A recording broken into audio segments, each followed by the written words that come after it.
السلام علیکم ورحمۃ اللہ وبرکاتہ۔ الحمد للہ رب العالمین والصلاة والسلام علی اشرف المرسلین سیدنا و نبینا محمد صلی اللہ علیہ وسلم وعلی آلہ وصحبہ اجمعین وبعد۔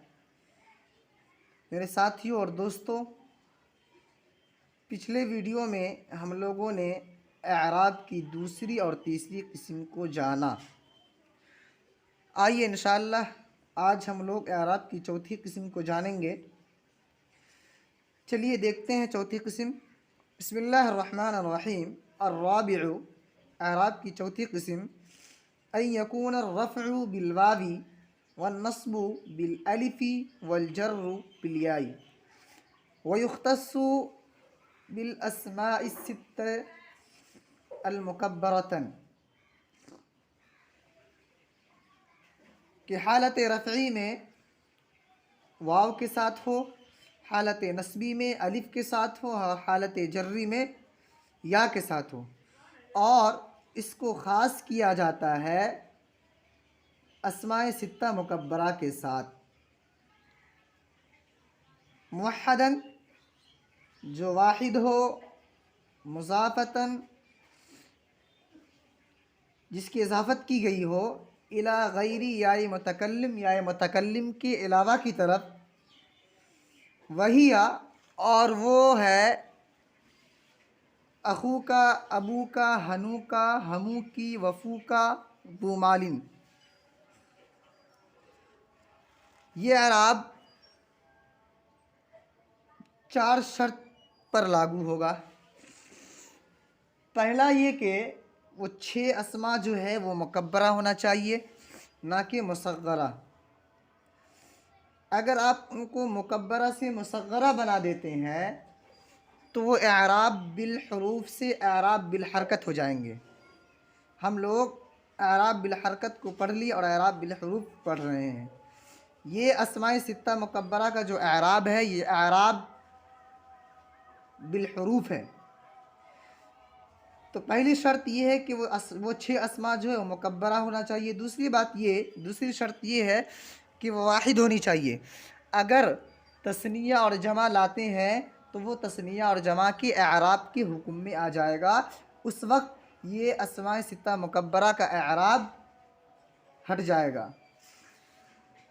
تیسری شرط یہ ہے کہ مضافۃً، اس کی اضافت کی گئی ہو۔ اگر اس کی اضافت نہیں کرتے ہیں، جیسے ہم بولتے ہیں کہ جاءنی ابن، اگر ابو کا نہیں بولتے، ابن بولتے ہیں، تو یہ مفرد منصرف صحیح کے اعراب کے حکم میں داخل ہوگا، نہ کہ اسماء ستہ مکبرہ کے اعراب کے حکم میں۔ چونکہ شرط اضافت کا بھی لگا دیا گیا ہے، مضافتاً اضافت ہو۔ چوتھی شرط یہ کہ الی غیر یا متکلم، اور وہ جو اضافت ہو وہ یا متکلم کے علاوہ کی طرف اضافت ہو، نہ کہ یا متکلم کی طرف۔ اگر آپ یا متکلم کی طرف اضافت کر دیتے ہیں تو وہ اعراب تقدیری ہو جاتا ہے۔ جیسے آپ بولیے گا کہ جاءنی ابی، رأیت ابی، مررت بابی، تو یہ اعراب تقدیری ہو جائے گا، تو یہ اسماء ستہ مکبرہ کے حکم سے خارج ہو جائے گا۔ جیسے ابو کا، اخو کا، ابو کا، وہنو کا، وہمو کے، وفو کا، ذو مالن۔ آپ دیکھتے ہیں کہ 4 مثالوں میں انہوں نے واحد مذکر مخاطب، یعنی واحد مذکر کا ضمیر لایا، یعنی مخاطب کا ضمیر لایا، مذکر مخاطب کا، اور ہموکے میں انہوں نے مؤنث مخاطبہ کا لایا۔ وجہ کیا ہے؟ وجہ یہ ہے کہ ہمن منے بمعنی دیور ہوتا ہے، چونکہ دیور جو ہوتا ہے وہ عورت کے لیے خاص ہے، مرد کا دیور نہیں ہوتا ہے، اسی لیے یہاں پہ جو کاف کی ضمیر جو لائی گئی ہے وہ مؤنث کی ضمیر لائی گئی ہے۔ تقول، جیسے آپ کہیں گے کہ جاءنی اخو کا، تو یہ حالت رفعی میں واو کے ساتھ ہم لوگوں نے اعراب پڑھی، تو حالت رفعی میں واو کے ساتھ ہے۔ جاء جو فعل ہے اور اخو کا فاعل واقع ہو رہا ہے، کیونکہ فاعل حالت رفعی میں ہوتا ہے، اسی لیے حالت رفعی میں واو کے ساتھ ہے۔ رأیت اخا کا، یہ حالت نصبی میں الف کے ساتھ ہے۔ مررت باخی کا، یہ حالت جری میں یا کے ساتھ ہے۔ یہ کاف ضمیر ہے، مخاطب کا، مذکر مخاطب کی ضمیر ہے، چونکہ یہ حالت جری میں اسی لیے یا کے ساتھ ہے۔ ہم لوگوں نے اعراب پڑھا کہ حالت جری میں یا کے ساتھ ہو، چونکہ ہم لوگوں نے شرط یہ بھی پڑھا کہ اس کی اضافت، تو اسی لیے کاف کی طرف اضافت کی گئی، واحد ہونی چاہیے تو اخی واحد ہے۔ اس کے بعد مکبر ہے، مصغرہ نہیں ہے، اخی نہیں ہے، ابی نہیں ہے، ابی ابو ہے نا۔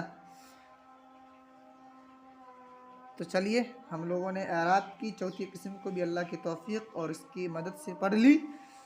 اب انشاءاللہ آگے کی ویڈیو میں ہم لوگ پانچویں قسم کو جانیں گے۔ اسی کے ساتھ آج کا ویڈیو سماپت ہوتا ہے۔ السلام علیکم ورحمۃ اللہ وبرکاتہ۔